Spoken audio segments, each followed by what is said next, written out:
Possible third indictment would, of course, be something that we've never seen before. Sharon Crowley has more on what this historic news could mean after speaking to a historian as well as a political analyst. Sharon.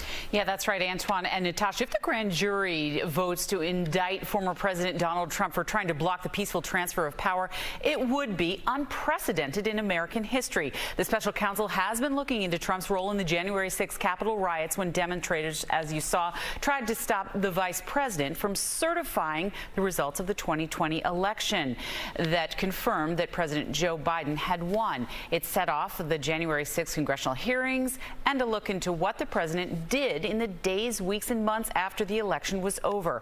First, you're going to hear from a political analyst and then a presidential historian about the historic nature of this possible indictment. We had a president that tried to stage a coup, that tried to corrupt an electoral process, and that he tried to stay in office as a result. That is really the elements of a coup, staying in power or gaining power, but in this case, staying in power without popular support. And that is unprecedented in American history.